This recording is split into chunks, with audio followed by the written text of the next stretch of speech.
Story of Prophet Suleiman. After the death of Prophet Dawood, Suleiman became the king. He asked Allah for a kingdom that no one else would ever have, and Allah granted his wish. Along with wisdom, Allah blessed the Prophet with many special abilities.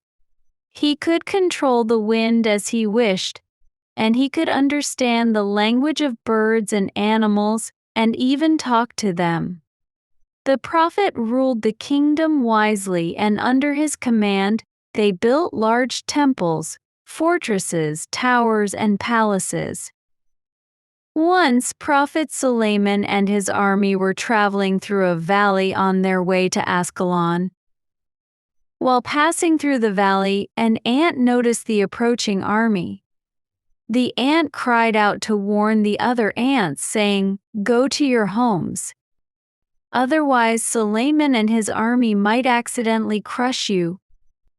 The Prophet found this very amusing and thought, "Even this tiny ant knows that I am a prophet." He thanked Allah for saving the lives of the ants. Suleiman had jinns and birds serving in his army too. He kept them organized and disciplined. However, he was upset when he discovered that one bird, the hoopoe, had gone missing without his permission. But soon, the bird returned to explain its absence. The little bird had been scouting in areas where the Prophet had not yet explored. "I have discovered something that you are not aware of. I am coming from Saba with important news," the bird said.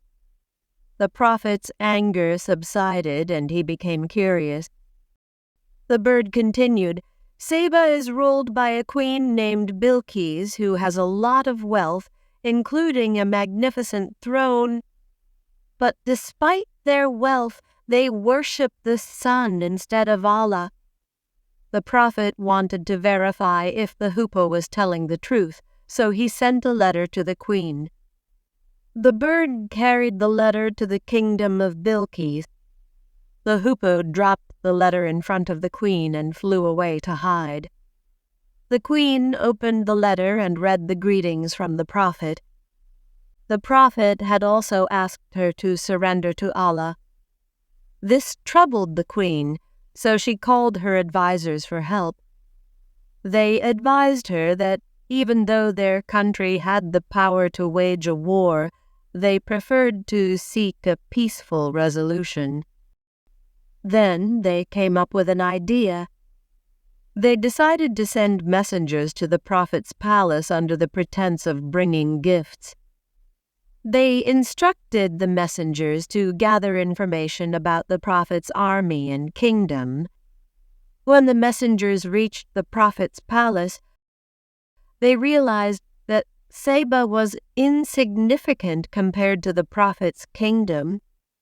They were astonished to see lions, tigers, and birds serving in the army. And as they entered the palace, they discovered that the wealth of Saba was nothing compared to the Prophet's.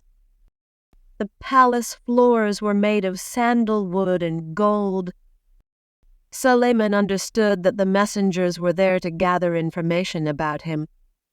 When the messengers presented the gifts, they were surprised by the Prophet's response. The Prophet told them, "Allah has already given me enough wealth and a large kingdom. He has even chosen me as a prophet." He requested them not to open the gift covers and to take them back.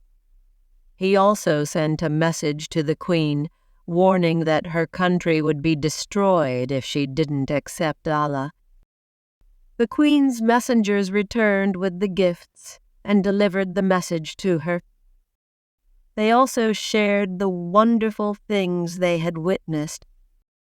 Instead of getting offended, the queen decided to visit the Prophet. The queen asked one of the messengers to inform the Prophet that she was coming to meet him. Accompanied by her officials and servants, she left Saba. When Suleiman heard about the queen's arrival, he decided to test her. He asked the jinns in front of him if they could bring Bilqis' throne before her arrival. One of the prophet's aides swiftly placed the throne before Suleiman. Then, to test the queen, he disguised the throne and changed its appearance. When Bilqis reached the palace, she received a grand welcome. The prophet pointed at the disguised throne and asked her if it belonged to her. Bilqis was confused. She looked at the throne repeatedly. After a moment of confusion, she said, "It seems so. It looks very similar to mine." The prophet concluded that she was intelligent and diplomatic. He then invited her to the grand hall, which had a floor made of solid glass. When the queen entered the hall, she mistook it for water. So she lifted her skirt slightly, fearing it might get wet. The prophet then explained to her that the floor was made of glass, not water. Bilqis was amazed. She had never seen such things before. She realized that she was with a very knowledgeable person who was not only a great ruler, but also a messenger of Allah. When she returned to Saba, she understood that the sun they worshipped was just one of Allah's creations. She repented, stopped worshipping the sun, and urged her people to do the same. Suleiman lived a glorious life, and all creatures obeyed him. His death, like his life, was also extraordinary.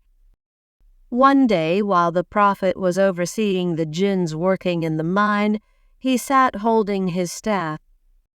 He passed away in that position.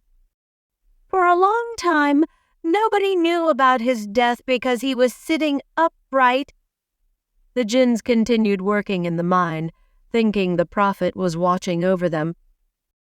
They worked like this for many days. Many days later, a hungry ant started to nibble on the prophet's staff. It kept eating the lower part of the staff until it fell from the prophet's hand. With no support from the staff, his body fell down. The end. Hope you have enjoyed the reading. Don't forget to like and subscribe to the channel and find more fascinating and exciting stories from the description below the video.